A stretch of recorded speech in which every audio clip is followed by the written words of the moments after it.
Herkese merhabalar, kanalıma hoş geldiniz arkadaşlar. Çok şükür bu akşam yine sizlerle birlikte güzel bir örnek hazırlayacağız. Özellikle yalancı bir petek görüntüsü olan çok güzel bir model. Her iple de çalışılabilir. Yine bebek örgülerinde, çeyizlik yeleklerde ya da uygulamak istediğiniz her yerde çalışabilirsiniz. Benim güzel bir yelek yünüm var ve 3 numara misina şişim var. Örneğimin bir tane deseni toplam 6 adet ilmekten oluşuyor. Altının katlarında ilmek sayımızı attıktan sonra sonuna bir tane ilmek ekliyoruz deseni tamamlamak adına. Daha sonra kenar ilmeklerimizi atıyoruz arkadaşlar. Ben de sizlerle birlikte 3 desen çalışacağım. Toplam 21 tane ilmek var şişimde. İstediğiniz bir lastik çalışmasını yaptıktan sonra örneği ön yüzden kurmaya başlıyoruz. Kenar ilmeğimi örmeden aldım. Bir tane ters ilmek örüyorum. Ve sıradaki 2 ilmeği şöyle alttan batarak sağ tarafa doğru kesiyorum. Dolayarak bir ilmek artırıyorum yerine. Ortaya bir düz örüyorum.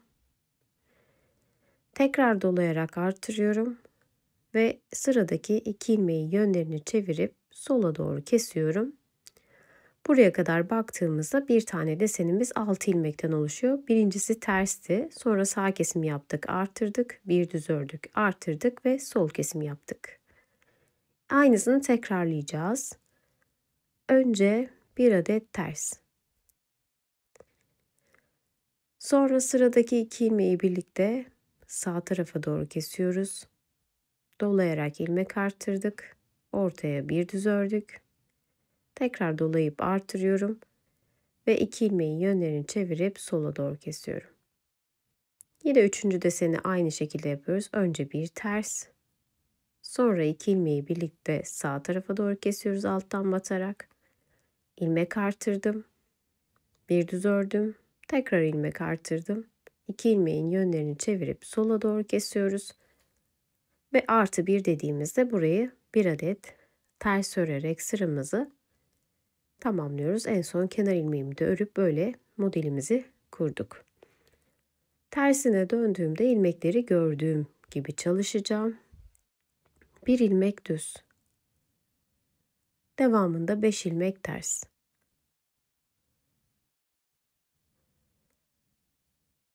Bir düz, 5 ters. Tekrar ikinci desene geçtim. Bir düz, 5 ilmek ters. Üçüncü desen bir düz ve tekrar 5 ilmek ters. En son bir düz ve kenar ilmeğimizi örüp ikinci sırayı da tersinden bitiriyoruz. Üçüncü sıraya ön yüze gelelim. Kenar ilmeğimi örmeden aldım. Bu sırada ilmekleri gördüğüm gibi çalışacağım. Bir tane ters ilmeğim ve örnekte oluşan 5 tane düz ilmeğim var.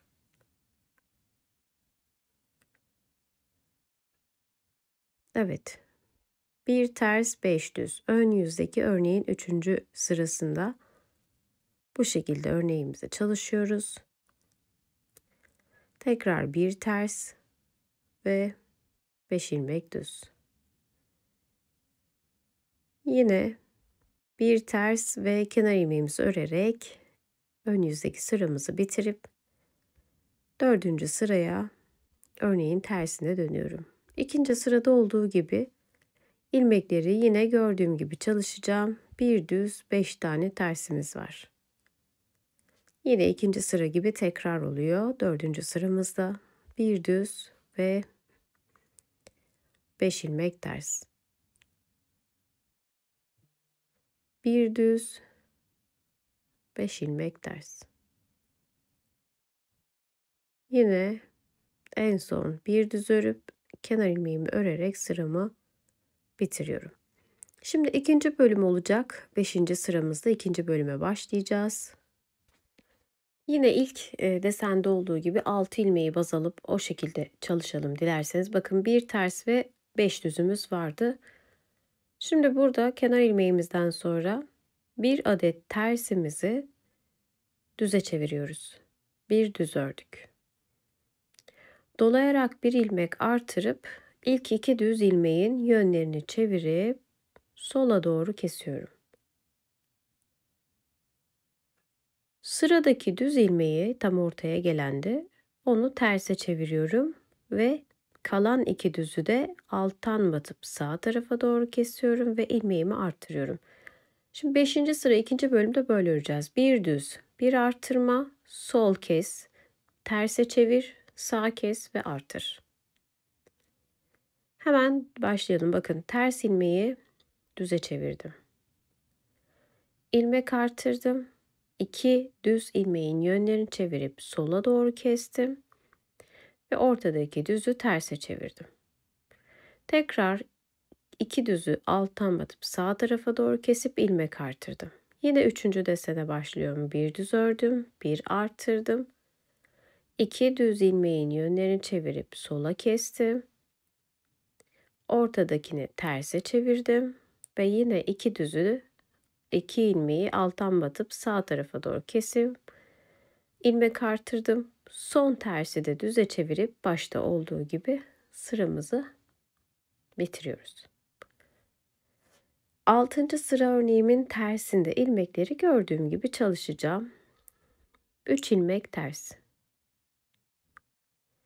1 ilmek düz ve 5 ilmek ters.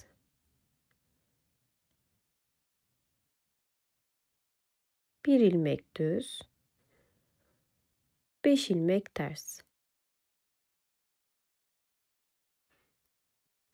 1 ilmek düz ve 3 ilmek ters örerek 6. sıramı da bitiriyorum. Ön yüze örneğin 7. sırasına geliyorum. Tıpkı 3. sırada olduğu gibi ilmekleri ön yüzden de gördüğüm gibi çalışacağım. Kenar ilmeğimden sonra 3 ilmek düzüm var. Bir ters ve 5 ilmek düz.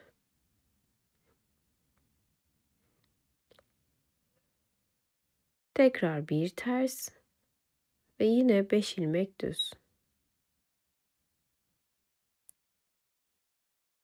Bir ters, 3 ilmek düz ve kenar ilmeğimizi örüp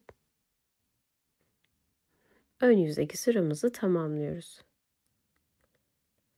Tersinde ilmekleri her daim gördüğümüz gibi çalışıp en son örneğin 8. sırasını yapıyoruz. 3 ilmek tersten sonra bir düzüm, devamında 5 ilmek tersim var. Tekrar bir düz, 5 ilmek ters,